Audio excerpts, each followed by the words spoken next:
Vamos a Romanos capítulo 8. Y vamos a ver en este pasaje de Romanos 8 algo asombroso. Asombroso. Versículos 26 al 27.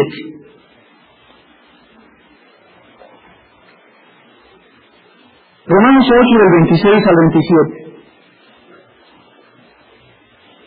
Y de igual manera, el Espíritu nos ayuda en nuestra fortaleza. ¿Eso dice? No. El Espíritu nos ayuda en nuestra debilidad. Pues que hemos de pedir como conviene, no lo sabemos. Pero el Espíritu mismo intercede por nosotros con gemidos indecibles.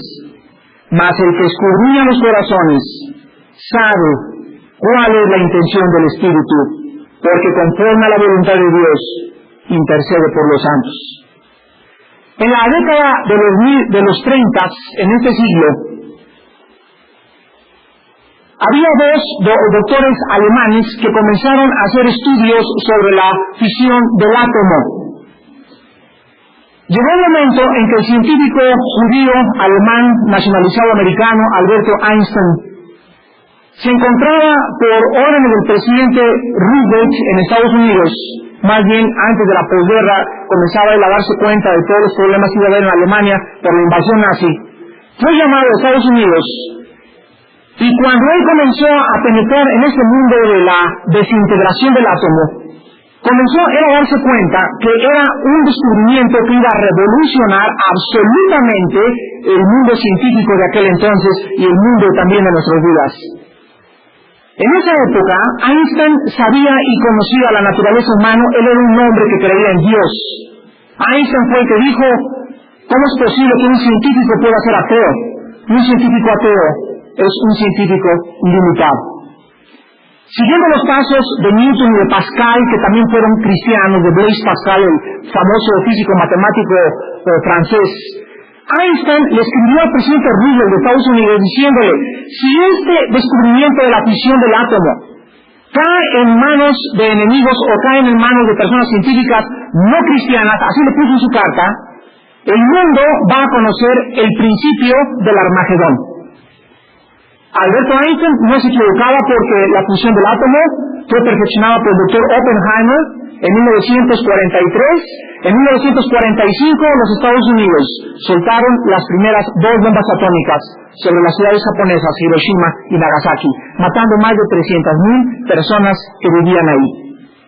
Este poder que se llama reacción en cadena es el bombardeo de un átomo a través de ciertas cosas que lanzan contra el átomo y hacen que produzca el átomo, por la composición que el átomo tiene, la reacción en cadena, y produce lo que se llama la explosión nuclear, o lo que conocemos ahora como la era nuclear. Y es el poder más grande que conoce ahorita el mundo científico, la era nuclear. Pero en esta mañana, nosotros tenemos delante de nosotros un poder mucho más grande que la bomba de hidrógeno. Un poder más grande que la bomba atómica.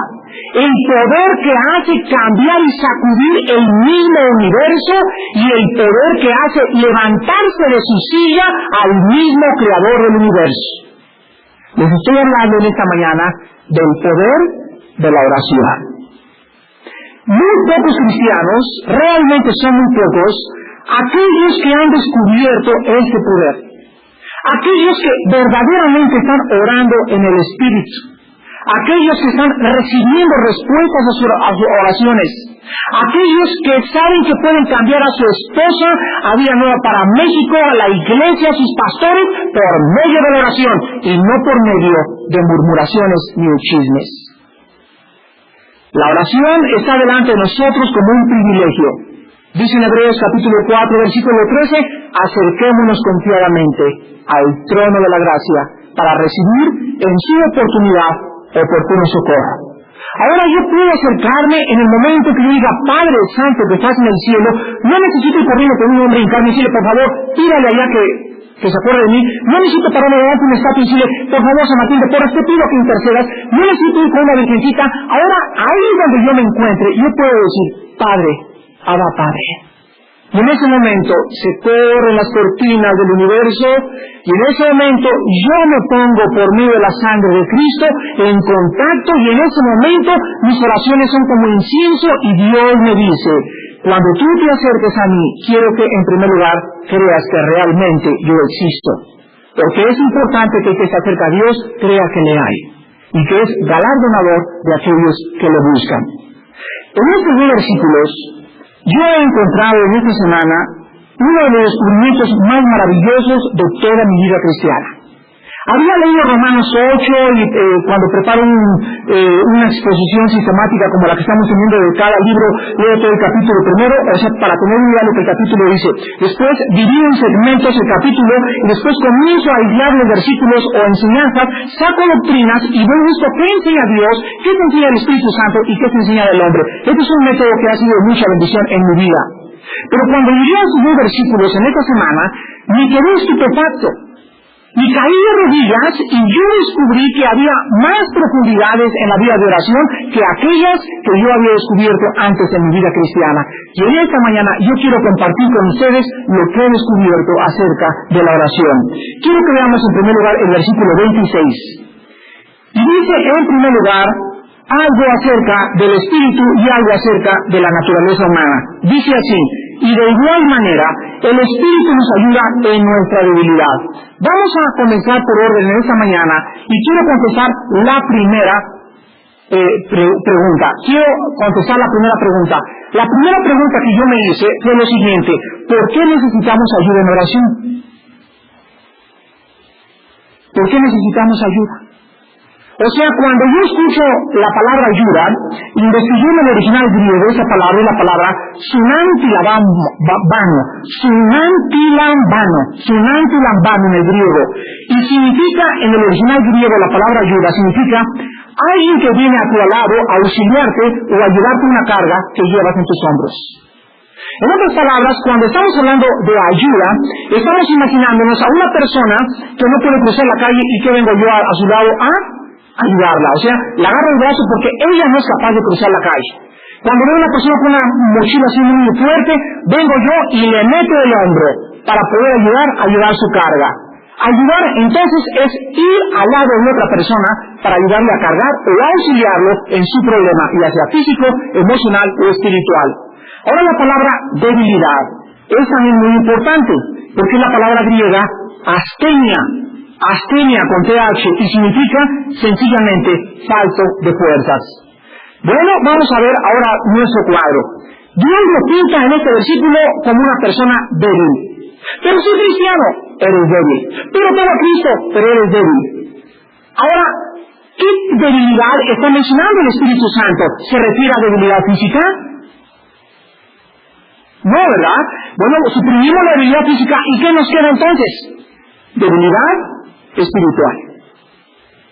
Entonces, la Biblia nos hace el asombroso descubrimiento que nosotros cristianos, con el Espíritu Santo, con Cristo entre nosotros, no tenemos fuerzas espirituales sin la ayuda de Él.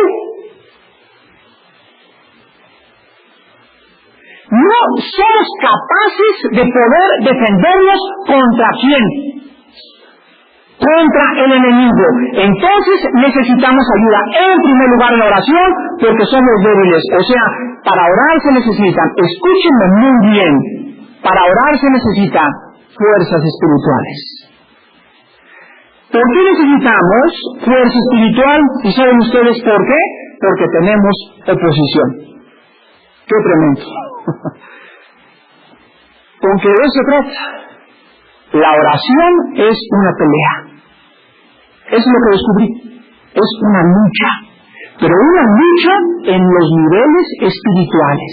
Y yo estoy luchando y en ese momento me doy cuenta que no tengo ni que pedir, ni que pido mal, ni que pido como no conviene. Y en ese momento, si yo estoy limpio en mi vida, limpio en mi corazón, y no hay nada que obstaculice, en ese momento el Espíritu Santo va a interceder con gemidos indecibles y me va a poner las palabras y me va a ayudar a poder luchar en oración. Hermanos en Cristo, la oración, siendo el poder más grande que tenemos, tiene que tener oposición.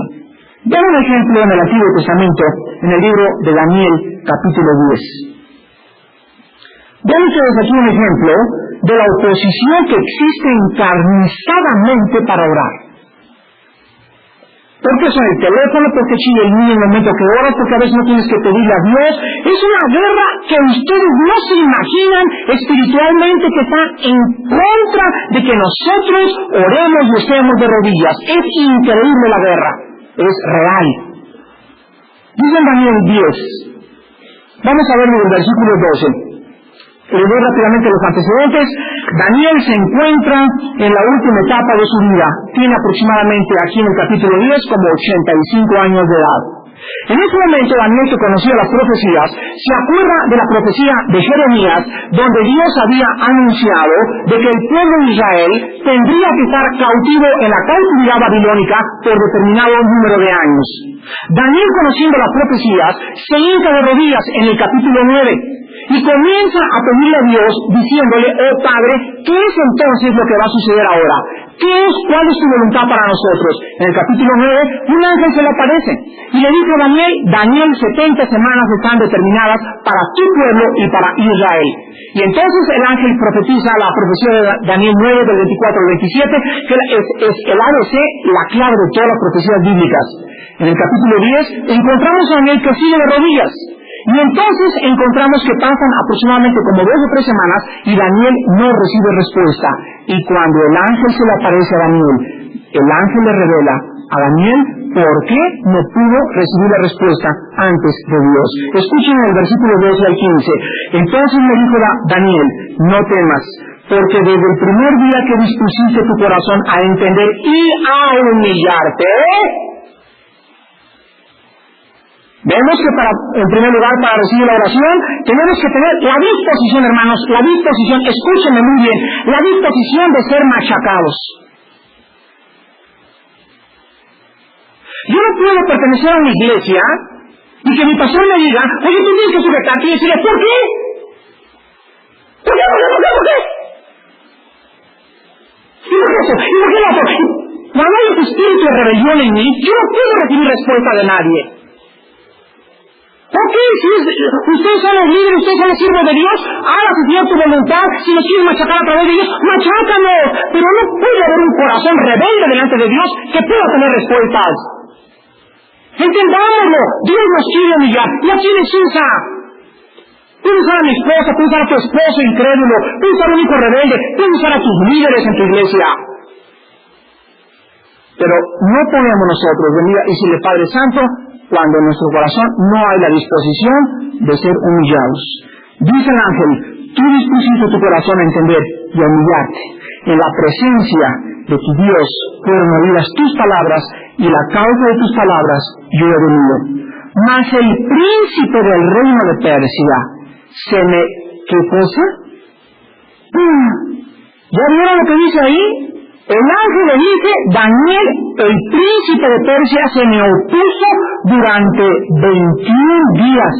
Pero he aquí, Miguel, uno de los principales príncipes, vino para ayudarme y quedé allí en los reyes de Persia. He venido para hacerte saber lo que ha de venir a tu pueblo en los posteriores días, porque la visión es para estos días. Escuchen muy bien. Vamos a ver la película.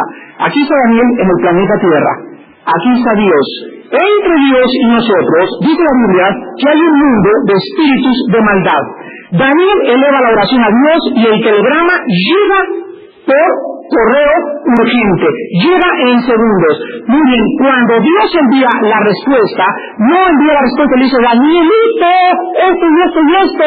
Él agarra un mensajero, un cartero, y le dice: lleva esta respuesta a Daniel. Y cuando el ángel viene al planeta Tierra, encuentra, antes de entrar al planeta Tierra, que hay un príncipe, y este príncipe no es un príncipe físico, porque aquí vemos que Miguel es el arcángel de los ángeles de Dios, es el gobernante de las tinieblas que está a cargo del país de Persia, lo que es Irán actualmente. La Biblia nos revela en este pasaje que cada país tiene un gobernante. un poder del mal que está sujeto a Satanás. Satanás es el general, y aquí tiene un gobernador, tiene otro en Estados Unidos, otro en Cuba, y todos se juntan, están organizados, y todos tienen el propósito de crear revoluciones, de hacer levantamientos, de subversión, de dividir las casas, dividir la iglesia, dividirnos aquí a nosotros, dividir la vida nueva, dividir todo. Ese es el propósito, dividir, destruir y matar. Y el ángel, antes de llegar con Daniel, comienza una pelea invisible que parece la guerra de las galaxias, y en ese momento dice el ángel que no era tan fuerte, y viene Miguel, el arcángel, el jefe de las huestes espirituales, y comienzan a pelearse, derrotan a esos demonios, y el ángel puede llegar con Daniel, pero llega con 21 días de retardo. Daniel era un hombre de Dios, limpio y puro de corazón, y como les dije al principio, con defectos y debilidades como todos los hombres de Dios. Pero Daniel era un hombre limpio de corazón hacia Dios. Y si él tuvo 21 días de retraso, ¿cuántos podemos tener tú y yo? Es lo que Cristo dijo: no se canse vuestro ánimo hasta desmayar. Y Cristo usó la ilustración de aquel que llega en la noche y le toca al Señor y le dice: dame un pan. Y se levanta a las 12 de la noche con su gorro y su camisón. ¿Quién está en la puerta? Dame un pan. ¿Cómo es posible que vengas a las 12 de la noche a pedirme un pan? Tú estás loco. ¡Pum! Le cierra la puerta y se mete a dormir. Y dice aquel: dame un pan, por favor. Te digo, dice Cristo, en verdad les digo que este hombre se va a levantar y le va a dar el pan por su inoportunidad. Cristo nos enseñó que nosotros seamos inoportunos. O sea que le pidamos a las 2 de la mañana, a las 4 de la mañana que me levante a las 6, que me levante a las 8 en mi coche, en el metro. Ora, hasta que tenga respuesta. No se canse tu ánimo hasta desmayar. Porque es una pelea. Es una pelea la que es orar. Yo oro por mi esposo. Imagínense ustedes el ejemplo antes de entrar con el esposo del mío. Papá, dame un dulce. Ese chamaco, vete para allá. Ya salió el niño. Y pasan luego 3 días y me dice: papá, ¿por qué no me dices el dulce? Yo no me acuerdo que te hice un dulce. Pero si el niño: papá, dame un dulce. Dice, por favor, que papá que me hizo un dulce. Cháchese para allá, chamaco. Papá que me hizo un dulce. Después de vayas, no me estoy molestando. Si mi hijo tiene esa insistencia, yo me doy cuenta que mi hijo realmente quiere el dulce. Pero hay muchos de nosotros que oramos a Dios y decimos: te pido por mi papá, te pido por mi abuelito, y solo pedimos el domingo y pasan 15 días y jamás le volvimos a sacudir y a tocar las puertas del cielo y decirle: oh Padre, salva a mi hijo, salva a mi padre. ¿Ven? Dios sabe que nosotros no estamos en serio con él. Por eso no recibes respuesta a tus oraciones. Una de las cosas más importantes en este mundo en que vivimos es aprender como cristianos que para orar necesitamos insistir. Vamos a usar Efesios capítulo 6. Cuando el cristiano descubre lo que es la oración, es una guerra, hay oposición encarnizada, violenta, diabólica. Entonces el cristiano va a aprender a llegar los lunes a orar y a orar. A levantarse en la mañana a las 4 o 5 de la mañana y orar. Deberías orar de 5 a 6, a estar de rodillas. Que no me viene nada a la cabeza, pues aprende y ahí quédate. A los 3 días vas a orar más, a los 4 vas a poner más fuerza. Pero tienes que aprender. No puedes seguir siendo enanos espirituales. No podemos seguir siendo una iglesia apática ni letárgica. No podemos seguir siendo una iglesia que sea carnal. Necesitamos una iglesia espiritual, una iglesia limpia, una iglesia guiada a la oración por el Espíritu de Dios. Ustedes, hermanos, son responsables delante de Dios de saber orar en el Espíritu. Aquí en Efesios 6 encontramos otra revelación similar, y es el versículo 10. Efesios 6:10. Por lo demás, hermanos míos, vean ustedes otra vez: fortaleceos comiendo chocomil, dice. Fortaleceos, llenos a correr en la mañana. No estamos hablando del cuerpo físico ni de la salud vitamínica, estamos hablando otra vez en términos espirituales. El espíritu tiene que fortalecerse, y nos dice la Biblia: en el poder de su fuerza.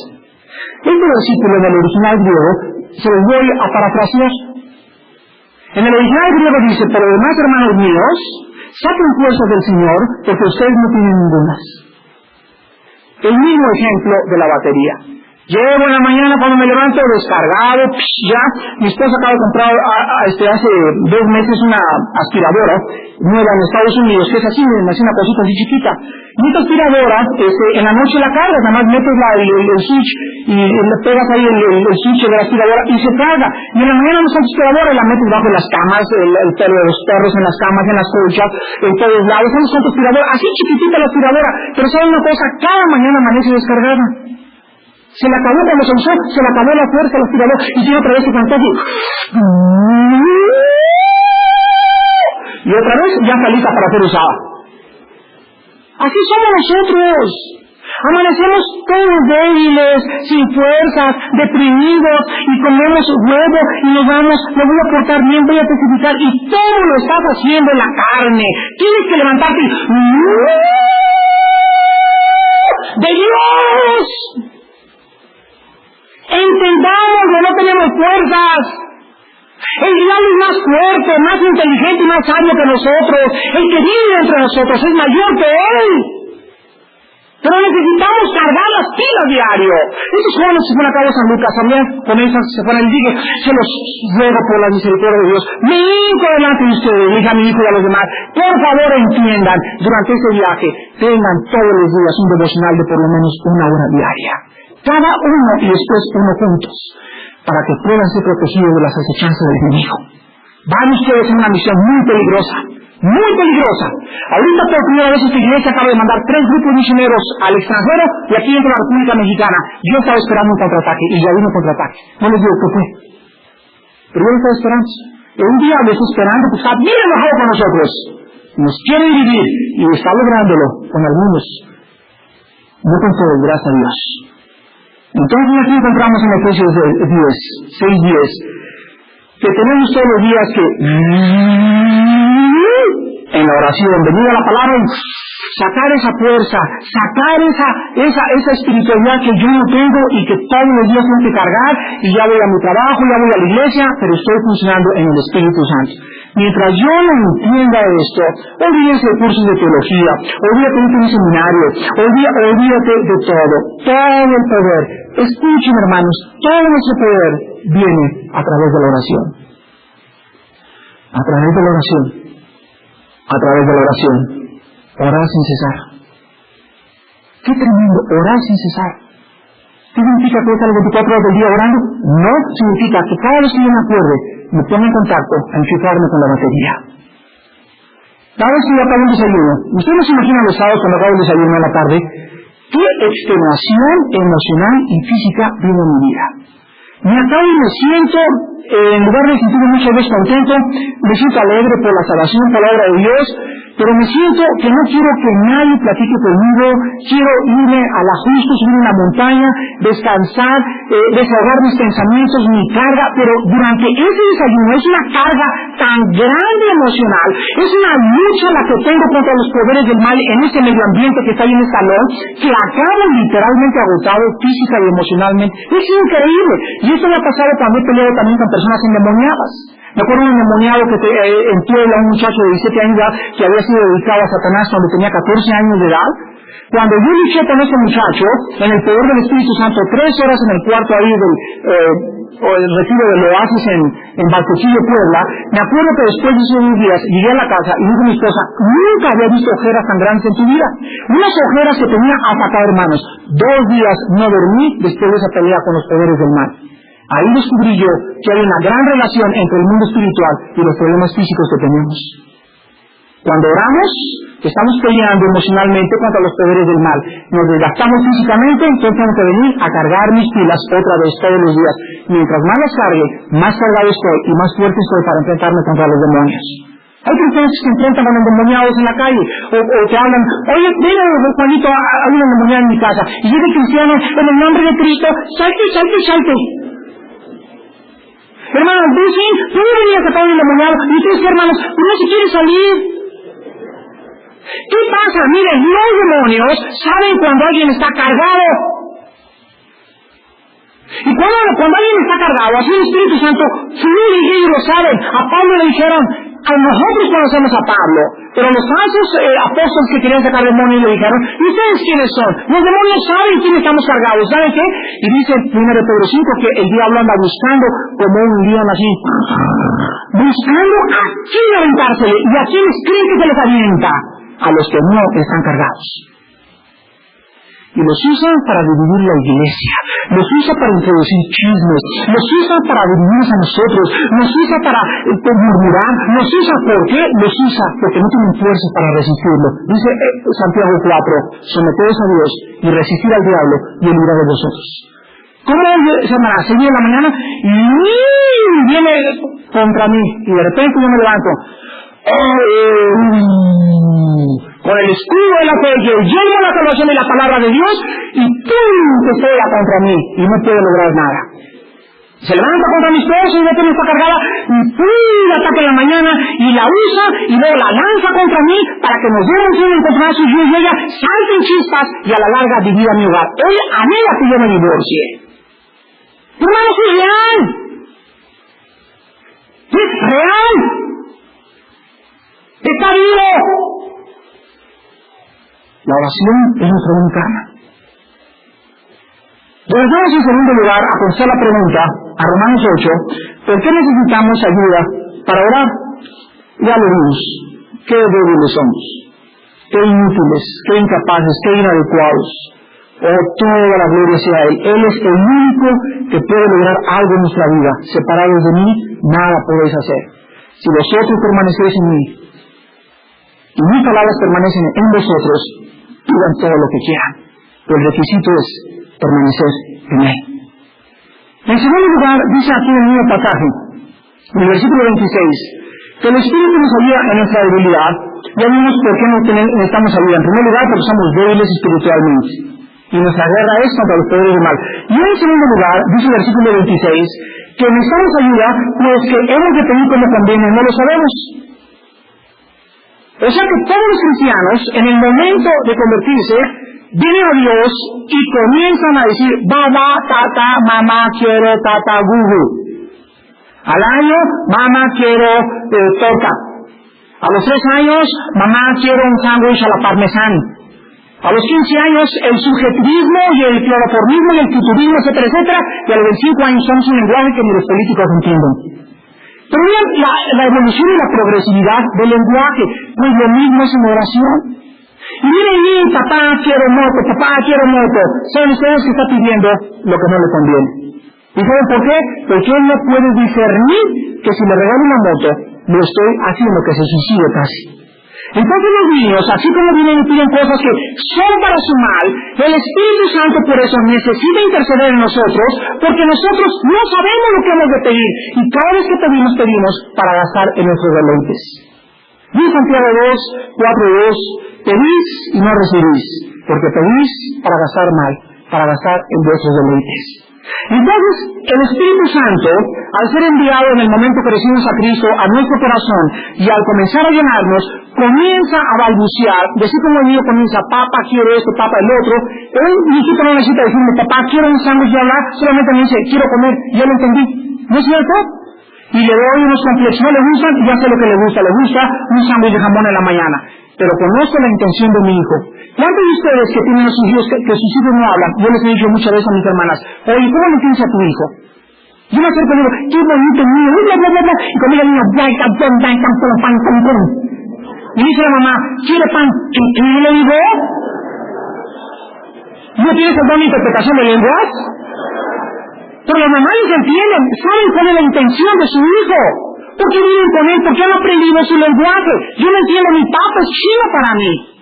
Pero hay mamás que entienden los balbuceos de sus hijos, porque lo conocen. De la misma forma, nuestro Padre Celestial nos ayuda a pedir como conviene. Ahora, es muy importante que nosotros sepamos lo siguiente. Hay 2 razones por las cuales no sabemos pedir como conviene. Número 1, porque no podemos prever el futuro. No sabemos lo que va a suceder dentro de 1 año, dentro de 6 meses o dentro de 5 años. Podríamos estar pidiendo por cosas que nos van a causar un daño.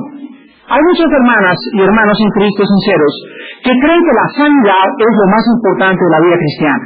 Y en cuanto hay alguien que está enfermo, Claro que es correcto, la Biblia dice en Santiago, y aquí oramos por los enfermos también, yo he orado por muchos enfermos sanados milagrosamente, pero quiero que entendamos bien, la sanidad no es la prioridad de la vida cristiana.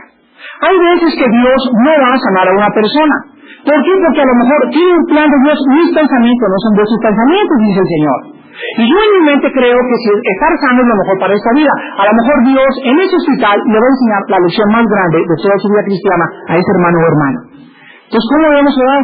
Yo llego al hospital, Padre Santo, le pongo las manos al hermano, en el nombre de Cristo te gracias por este hermano, porque te ama. Padre, si es Satanás, reprendemos a Satanás en el nombre de Jesús. Y la oración más bíblica que existe es la siguiente. Escuchen la oración de Dios. Padre, en tus manos encomiendo mi espíritu, no se haga mi voluntad, no la tuya. Esa es la oración más bíblica que existe. Padre, al final de todas las cuentas, aquí se lo mando delante de ti. Te hemos pedido por su sanidad, pero no se haga nuestra voluntad. Lo encomendamos a tu gracia y a tu amor maravilloso, y que se haga tu voluntad y no la nuestra. Pero en ese momento yo puedo cambiar de opinión y decir, pasen aquí todos los ciegos aquí de la derecha, los sordos de este lado y los cojos de este momento. En el nombre de Cristo, levántate. En el nombre de Cristo, todos ustedes están sanos. En este momento, yo estoy haciendo a Dios un siervo mío. Le estoy echando manita de puerco para que me sane a todos. Convierto en un circo el Evangelio de Dios. ¿Cómo sé que cuántas personas están enfrente de mí no están bajo la disciplina de Dios para estar enfermos? En ese momento me convierto yo en Dios. Y comienzo a decir, no, en el nombre de Jesús, levántense todos. Cuando nunca fue la voluntad de Dios sanar a todos, y Cristo nunca sanó a todos. Dice que en Mateo 20, versículos del 20 al 23, un caso que podemos usarlo como analogía. Entonces se le acercó la madre de los hijos de Zebedeo con sus hijos, postrándose ante él y pidiéndole algo. Él le dijo, ¿qué quieres? Ella le dijo, ordena en tu reino que se sienten estos dos hijos míos, el uno a tu derecha y el otro a tu izquierda.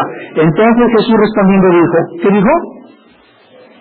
Ahí está, ¿ven? Aquí un caso de una señora que creía que lo mejor para sus hijos era un puesto de autoridad.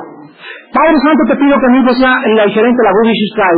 Padre Santo, te pido que mi hijo se gradúe y llegue a ser doctor y llegue a ser el mejor doctor. ¿Tú sabes que es la voluntad de Dios? No. Entonces, hermano, ¿cómo debo de pedir, Padre Santo? Bendice a mi hijo, úsalo para tu gloria y hágase tu voluntad en el cielo y en la tierra. Y Dios sabe lo mejor que le puede pasar a tu hijo. Eso es orar en el Espíritu Santo. Ahora nosotros encontramos la segunda pregunta. Regresamos a Romanos 8. La primera pregunta es, ¿por qué necesitamos ayuda en la oración? Respuesta, porque somos débiles y tenemos oposición. En segundo lugar, porque no sabemos pedir como conviene. Ahora vamos a contestar la segunda pregunta. ¿De qué forma nos ayuda el Espíritu? Porque dice Romanos 8, porque el Espíritu nos ayuda en nuestra debilidad. Ahora, ¿de qué forma nos ayuda? Nos ayuda de tres formas. Número 1, vean Efesios capítulo 3. En primer lugar, nos ayuda dándonos fuerzas espirituales. En el lenguaje moderno, cargando nuestras baterías. De esa forma nos ayuda. Efesios 3:20. Esto es tremendo. Y dice así, y aquel que es poderoso para hacer todas las cosas mucho más abundantemente de lo que pedimos o entendemos, escuchen, hermanos, según el poder que actúa en nosotros. Este libro me está diciendo en este versículo que dentro de mí y dentro de ti hay un poder. ¿Qué poder es? ¿El poder de Sansón? ¿El de He-Man? ¿La Mujer Maravilla? ¿Superniña? No. El poder que yo tengo dentro de mí es el poder para abrir la boca y hacer así, da, ta, ta, ta, y recibir del cielo lo que yo diga, ta, ta, ta, ta. Si aquí está entonado y en la misma frecuencia, mi corazón con la frecuencia de Dios. El poder del Espíritu Santo. Dios, dice Pablo, hace las cosas y me da más allá de lo que yo puedo pedir. Pero esto es a través del poder que está dentro de mí, del poder del Espíritu Santo. Ahora la segunda respuesta es de qué forma nos ayuda el Espíritu. En segundo lugar, poniendo en nuestro corazón lo que debemos de pedir. Vamos a retratar otra vez todo el asunto. Aquí estoy yo en la tierra, Dios en el cielo y Dios tiene un agente dentro de mí, el Espíritu Santo. Hay dos formas de pedir y orar, una en la carne, o sea, el Espíritu Santo está acá. Y todo lo que yo le pido a Dios es mío, mío, mío, dame, sana, lenguas, quiero, mío, mío. Y Dios no me contesta. Pero si el Espíritu Santo entra en mi vida y está actuando y usando mi lengua y mi boca y mis pensamientos, yo estoy orando en el Espíritu y yo sé que tengo las peticiones que yo he hecho. Entonces, Él nos pone cómo pedir. Vean ustedes en Efesios 6:18.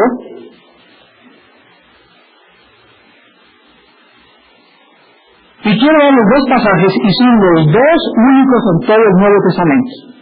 Efesios 6:18 y Judas 20, donde se nos muestra lo que es la oración en el Espíritu. Hay muchas personas que dicen que orar en el Espíritu es hablar en lenguas. Se lo voy a demostrar esta mañana que eso no es verdad, de acuerdo a la Biblia. Dice en Efesios 6:18, orando en todo tiempo, con toda oración y súplica en el Espíritu, y velando en ello con toda perseverancia y súplica por todos los santos. Judas 20.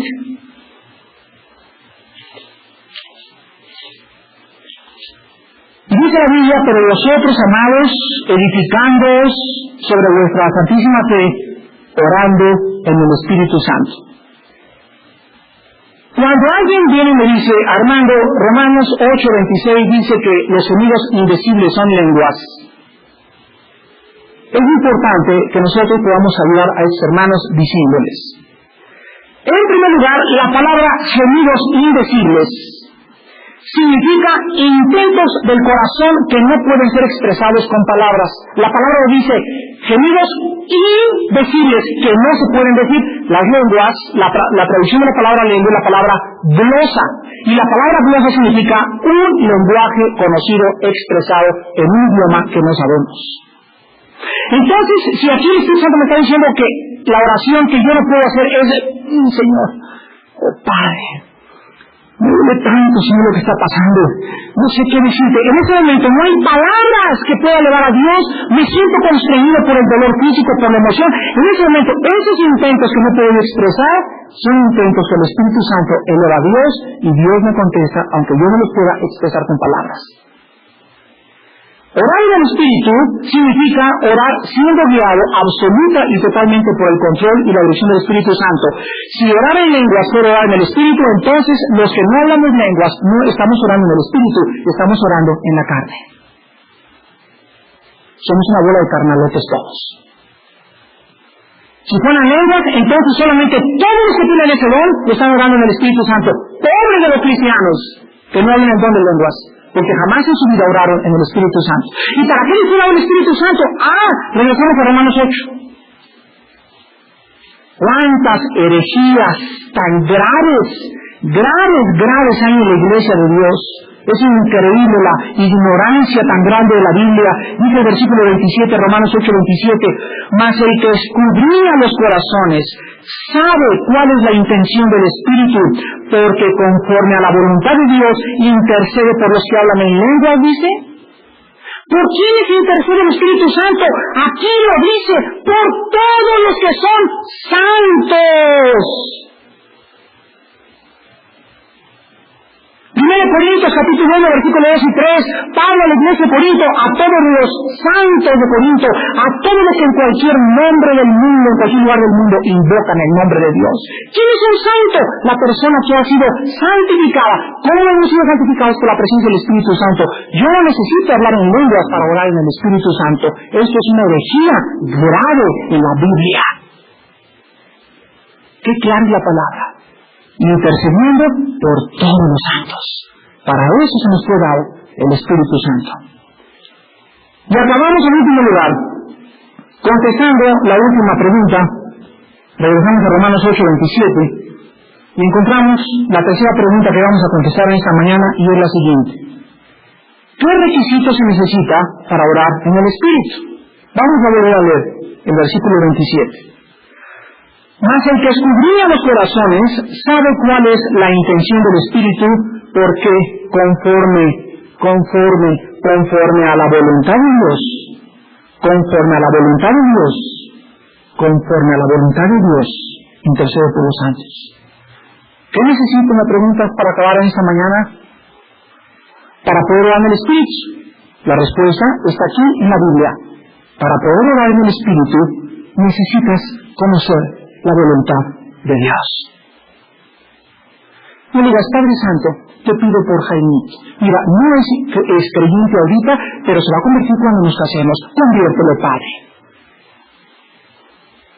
No te va a contestar Dios. ¿Sabes por qué? Porque su voluntad es que no te cases con un incrédulo. Entonces tú lo estás tentando. Padre, te pido que se convierta en mi esposo para que me deje ir a los estudios. Ah, sí, chiquita, con qué distraídas, ¿verdad? Para eso quieres que se convierta tu esposo. ¿Por qué no dices, Padre, ojalá que se convierta para tu gloria y para que salve su alma del infierno? Pero tú quieres que se convierta tu esposo para tu egoísmo y tus propios intereses pecaminosos. Ahora, ¿cómo podemos conocer la voluntad de Dios? Dice en Romanos 12:2, no os conforméis a este mundo, sino transformaos por medio de la renovación de vuestro entendimiento, para que comprobéis cuál sea, qué cosa, la voluntad de Dios, agradable, buena y perfecta. Si yo no estoy en este libro todos los días, y si yo no leo en la mañana la Biblia, y si antes de acostarme no la memorizo, y no la estudio durante las 3 o 4 días de la semana, ¿cómo espero conocer la voluntad de Dios? Es imposible. Entonces yo me digo, o voy a levantar una reunión de oración y voy a comenzar a orar en la carne. Todo lo que estoy orando es cosas que son ignorantes ante la palabra de Dios. Cuando el hombre de Dios conoce la Biblia, el hombre de Dios sabe qué es lo que Dios quiere y pide conforme a su voluntad, y sabemos que Dios nos contesta por 2 razones: porque nuestras vidas son agradables delante de Él, y en segundo lugar porque estamos pidiendo conforme a su voluntad. Pablo le pidió 3 veces, Padre, quítame esta enfermedad. No. Por favor, no. Por favor, que no. ¿Por qué? Porque no necesitas estar sano para servirme. No, Pablo, tú tienes que descubrir que mi poder se perfecciona en tu debilidad. Pues yo quería que todos me habían dicho que me iba a estar sano. Ve a Epafrodito, ve a Timoteo, ve a los mártires, ve a aquellas personas, ve a David Brainerd en Inglaterra que se murió de 28 años de tuberculosis, escupiendo sangre, el más grande misionero que había en la India. Murió de tuberculosis. ¿Por qué no ha llegado? Estaba endemoniado. No conocemos la voluntad de Dios, la Biblia es clara. Pablo, tómate un poquito de vino por tus constantes enfermedades del estómago. No le dice Pablo, repréndelo en el nombre de Cristo, porque la expiación está cubriendo las enfermedades. ¿Dónde dice eso en la Biblia? Quiero acabar dándoles algunos tips para orar. Hay muchas personas que no saben orar, y yo tampoco sabía orar, y no saben ofender. Porque los discípulos le dijeron a Cristo, enséñanos a orar. De donde deducimos que para orar se necesita aprender. Entonces a mi niño le digo, mira, no se dice te callites, se dice te caíste.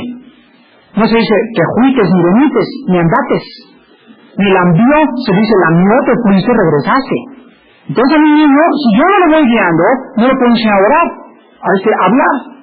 Yo tengo a mi niño delante de la mesa, y no cosa más agradable que tengo a mi niño delante de la mesa y están. Qué horrible ver a un niño comer la comida con la boca abierta. Sus papás no les han enseñado que no se abre la boca cuando están comiendo. Oye, hermano, pásame la boca. Espérame. Nunca los han enseñado. Y como siervos de Dios es vergüenza que nos inviten a comer y no siquiera saber agarrar la sopa o tener sus modales. Para todo necesitamos enseñanza. Ahora saben ustedes cómo viene el conocimiento a través del reconocimiento de la ignorancia. Qué bonita frase, ¿verdad? A través del reconocimiento de la ignorancia se obtiene la verdad. O sea, yo no puedo aprender en la vida si solo sé que sé mucho. Pero si yo solo sé que no sé nada y que necesito mejorar mi vida, mi actitud, mi manera de vestir, mi manera de sentarme, necesito que alguien me ayude, no voy a poder crecer. Yo les quiero ayudar, hermanos, a orar en el Espíritu. Les voy a mostrar algunos errores rápido. En primer lugar, un error muy grande es, Señor, quédate con nosotros. Ojalá que nunca, Manuel Cárdenas, aquí como director musical de la iglesia, no cantemos este corito, quédate, Señor, quédate, por favor, no te vayas, Señor, quédate. ¿Cómo que quédate? Él ya dijo, estoy con ustedes todos los días hasta el fin del mundo. Señor, te pedimos que tu presencia sea entre nosotros en esta mañana. Un momentito, ¿no ha dicho Él que ya está entre nosotros hasta el fin de los siglos? ¿Ven? No conocemos la Biblia. Estamos pidiendo errores que no van a ser contestados. Te pedimos, Padre, que en el viaje a Cabo San Lucas, tú seas con ellos, Padre. Él ya es con ellos. Padre, te damos gracias que tú lo vas a cuidar. Te pedimos que tus ángeles nos acompañen, Señor, en este viaje. A los ángeles, Padre, te damos gracias porque los ángeles van a rodear el avión y el tren y mi coche. Gracias, Padre, porque así me lo has prometido. Segundo error, pedirle a Dios misericordia. Ten misericordia, Señor. Ten misericordia, Señor. Momentito, en la cruz del Calvario, Él ya tuvo misericordia. Le estamos diciendo como si estuviera Dios con un chicote. Ahorita, y te digas, por favor, no, Señor, por favor, no. Mira, cuando Dios detiene su castigo sobre tu vida, es sobre dos bases, sobre la justicia y la fidelidad de la obra en la cruz. Dice en 1 Juan 1:8 que cuando nosotros confesamos nuestros pecados, Él es fiel y justo para perdonarnos. Entonces, su base para no castigarnos es su fidelidad y su justicia. ¿Cuál es nuestro requisito? Confesar el pecado. Tú no le digas, Señor, como Josué en el capítulo 7 de Josué, Señor, ¿por qué perdimos? Párate, ahorita no es hora de llorar, saquen el pecado del campamento y después pueden orar. Cuando es hora de tomar acción, no ores hasta que no saques el pecado de tu vida. Número 3, pedirle a Dios que se agrade de nosotros. Agrádate de nosotros, Señor. Quiero caerte bien, Señor. Quiero que yo sea tu consentido. Agrádate de nosotros. Solo le agradamos viviendo una vida de fe y de santidad. ¿Por qué te sirve? Papá, mándame a Cancún. Papá, manda a Cancún. Te va a contar tu papá. Pórtase bien primero. No, Señor, aquí somos cristianos. Agrádate de nosotros, Señor. Mira tu vida durante la semana. Pero eso sí quieres que a través de la oración se agrade de ti. Hebreos 11:6. Sin fe es imposible agradar a Dios. No hay ninguna forma en que se agrade de nosotros más que a través de nuestra fe, de nuestra confianza en Él. Otro error, chillar y gritar en la oración. ¡Señor!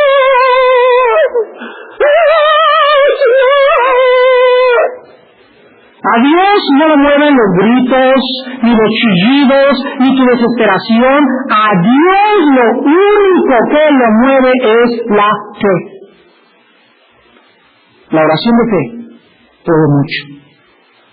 Hay veces que entramos a iglesia donde tenemos hermanos muy queridos que hacen eso, así les han enseñado, son muy ignorantes para poder orar.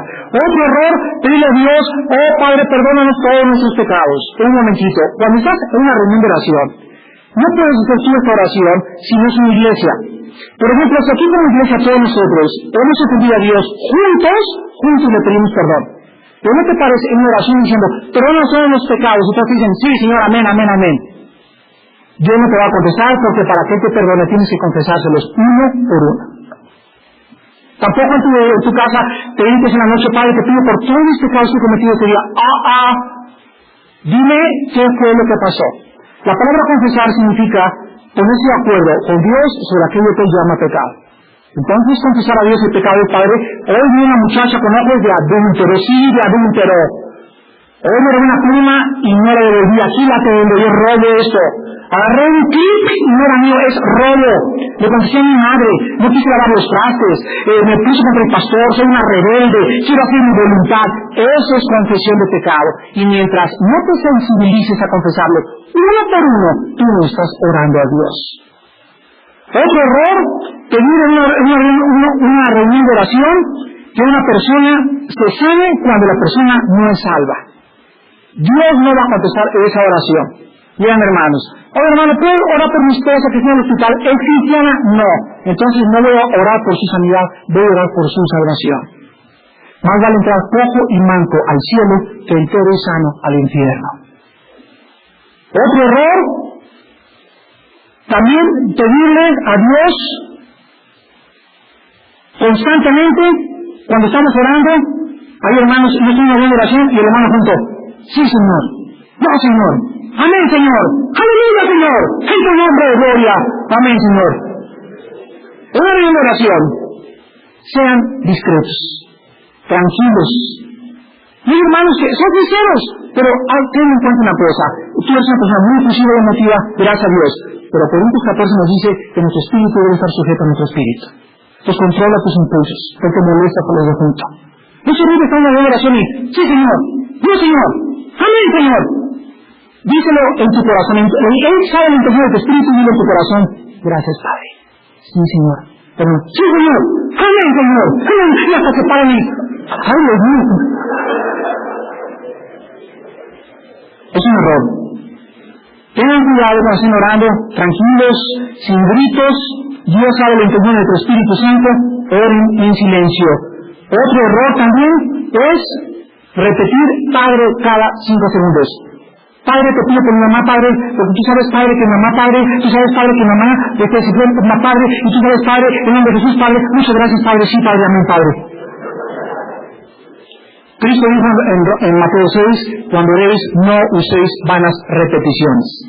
Comienza tu oración, Padre Santo, que estás en el cielo, y no debes mencionar la palabra Padre. Edúcate, enséñate, vete quitando esas costumbres, o dile a tu esposa, a tus hijos, que te corrijan cuando lo repitas. Y vas a ir creciendo y aprendiendo a orar. Al final acabas tu oración siempre, y la oración es en el nombre de Cristo. ¿Por qué? Porque sobre sus méritos por los cuales la oración nuestra es recibida en el tercer cielo. Y el Espíritu Santo intercede y lleva ese incienso al trono de Dios. En último lugar, es importante también que cuando estamos orando, principalmente en una reunión de oración, por ejemplo, me toca a mí orar. Padre, te pido en esta mañana que bendigas a los hermanos que fueron a cabo San Lucas, etcétera, etcétera. Y es importante que ustedes, que están oyendo que yo digo esta oración, me apoyen en espíritu. Porque uno busca a la reunión de oración, y el que está orando, y los demás están así. Hoy no llevo, están parados, viendo la mosca, se paran, pero no están concentrados en el que está dirigiendo, no están orando. Y cuando estamos en iglesia, y aquí ora Mauricio, aquí oro yo, José Luis, cualquier pastor, pónganse ustedes en el mismo espíritu conmigo, sintonícense con mi espíritu, y en tu corazón di, sí, Señor, o sea, pide lo mismo que yo estoy pidiendo, porque yo estoy llevando esta reunión de oración delante de Dios a través de ustedes. Entonces, apoya a la persona que está orando en tu espíritu, oye bien lo que está pidiendo, para que tú puedas decir también el amén y las gracias. Los discípulos dijeron, enséñanos a orar, y en esta mañana vamos a pedirle lo mismo a nuestro Padre Celestial. Inclinemos el rostro. Padre, enséñanos a orar. Porque es maravilloso aprender a orar en el Espíritu.